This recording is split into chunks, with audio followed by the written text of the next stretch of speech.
सुप्रभात। मैं हूं आपका दोस्त डॉक्टर दर्शन मांगे। GYLT प्रेरक कहानियों में आज सभी का स्वागत है।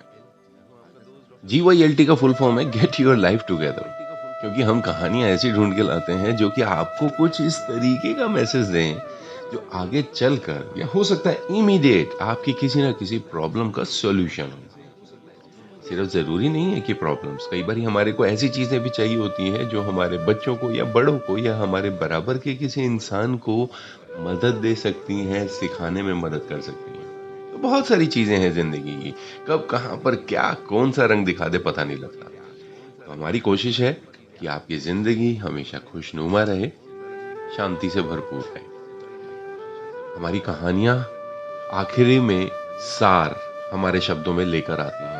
तो अगर आप इसको हमारे शब्दों में समझना चाहते हैं, तो कहानी के बाद पूरा सुनें, उसके बाद भी हम कहानी के ऊपर ही बात करते हैं। तो आज की प्रेरक कहानी का शीर्षक है सच्ची मदद।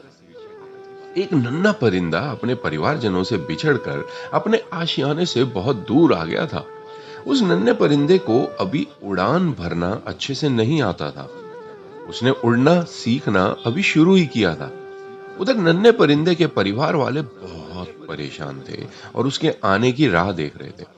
इधर नन्हा परिंदा भी अभी समझ नहीं पा रहा था कि वह अपने आशियाने तक कैसे पहुंचे।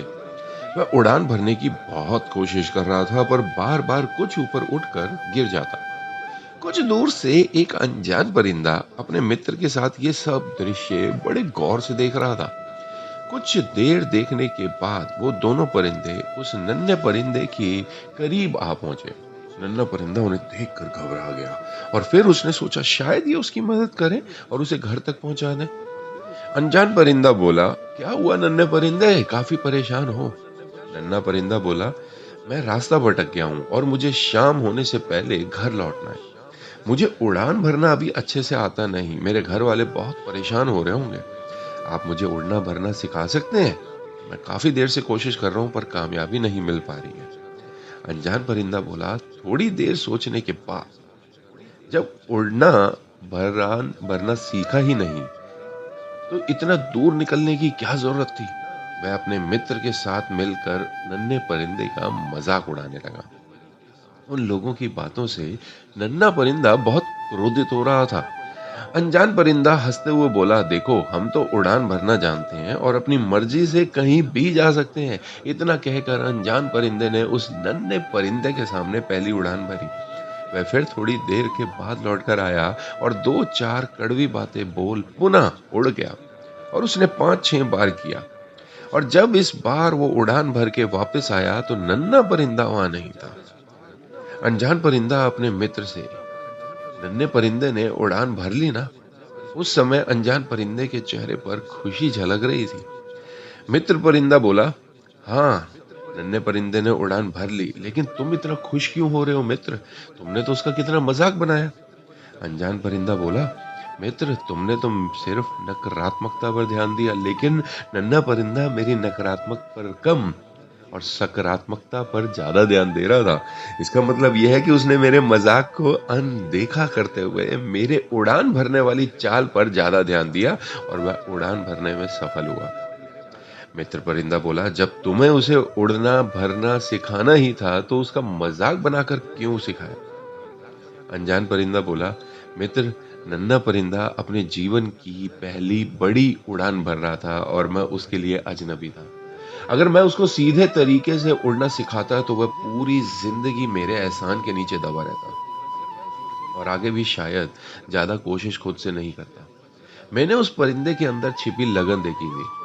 जब मैंने उसको कोशिश करते हुए देखा था तभी समझ गया था कि इसे बस थोड़ी सी दिशा देने की जरूरत है, जो मैंने अनजाने में उसे दी और वह अपने मंजिल को पाने में कामयाब हुआ।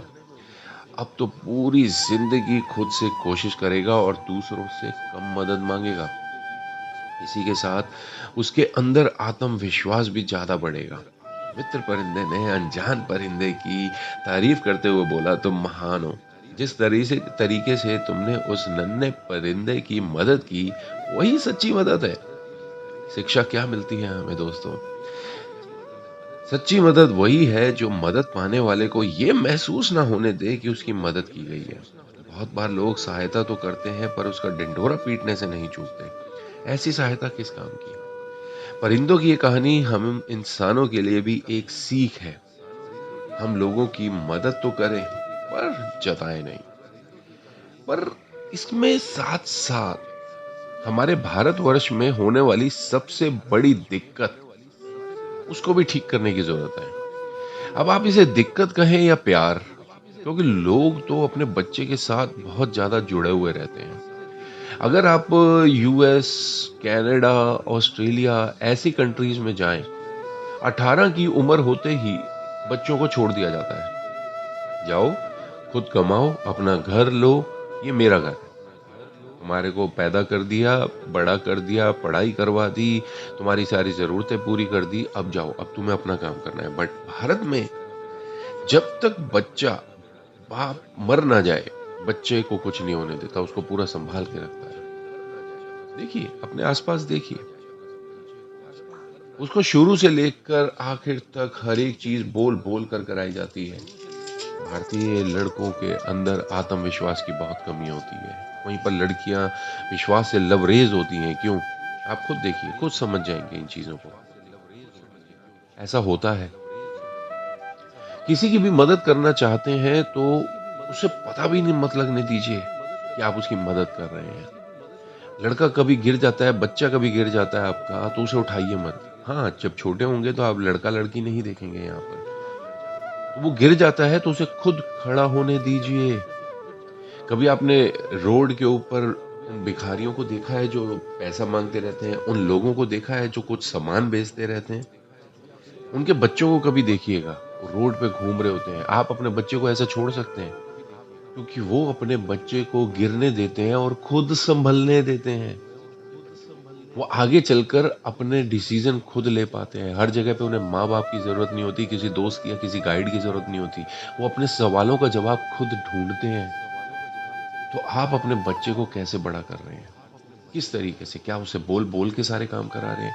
कहीं पर भी वो फँस रहा है तो पहले दौड़ के जाते हैं उसकी मदद करने के लिए। छोड़ दीजिए, कुछ समय दीजिए, कोई बात नहीं। आज कोई काम करने में वो कुछ मिनट, कुछ घंटे का एक्स्ट्रा टाइम लगाएगा, पर यही काम आगे ज़िंदगी में जाकर जब उसे कोई मदद नहीं मिलेगी तो वो कुछ करेगा ही नहीं। वो आपका बालक बैठा रह जाएगा, आपका बच्चा बैठा रह जाएगा, वो कुछ नहीं करेगा। वो सिर्फ़ इंतज़ार करेगा कि कोई आए और मेरी मदद करे। तो अगर आप अपने बच्चे को बढ़ने देना चाहते हैं, तो उसको अपने सवालों के जवाब खुद ढूँढने दीजिए। उसे खुद गिर गया है तो खुद खड़ा होने दीजिए। यही आगे चलकर ज़िंदगी में उसकी सफलता का मूल मंत्र बनेगा। करके देखिए, नहीं तो अपने आस-पास लोगों को देखिए, ज़रूरी नहीं क्योंकि ये करके देखने में आपको सालों लगेंगे। तो अपने आस-पास देखिए, उनके बच्चों को देखिए। ऐसे लोग जो जैसे गली के कोने पे रहते हैं, जिनके पास अपने मकान नहीं है, आपके हर शहर में हर कोने पे मिल जाएँगे आपको। देखिए और उनको देख के समझने की कोशिश कीजिए। जाके आप उनसे पूछेंगे तो वो आपको इस बात का जवाब नहीं दे पाएँगे कि हमने तो ऐसा कुछ नहीं किया। बट देखिएगा, उनके बच्चे गली पे दौड़ रहे होंगे, जहाँ पर रोड पे गाड़ियाँ दौड़ रही होंगी और उनको कोई चिंता नहीं है। क्यों? क्योंकि उनके बच्चे कभी न कभी चोट खाकर सीखे हैं। बिना चोट खाए कोई नहीं सीखता। साइकिल चलाना अगर आप चाहते हैं, तो आपको गिरना पड़ेगा, गिरे होंगे। तो आज आपका बच्चा सीख रहा है, तो क्यों उसको साइड में 2 पहिए लगवा के दे रहे हैं, जो उसको गिरने ना दें। नहीं, ये आगे चल के आप उसके भविष्य के साथ खिलवाड़ कर रहे हैं। तो आगे कोशिश कीजिए, इस तरीके की चीज़ों को समझने की कोशिश कीजिए कि जहाँ पर बच्चा खुद आगे बढ़े, खुद ही सीखे।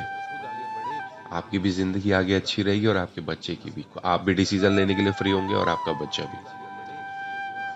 चलिए, कल फिर मिलेंगे एक नई प्रेरक कहानी के साथ और उसके नए एक अच्छे विचार के साथ। तब तक जुड़े रहें, जोड़ते रहें। कल फिर मिलेंगे। Bye bye, take care, have a good day.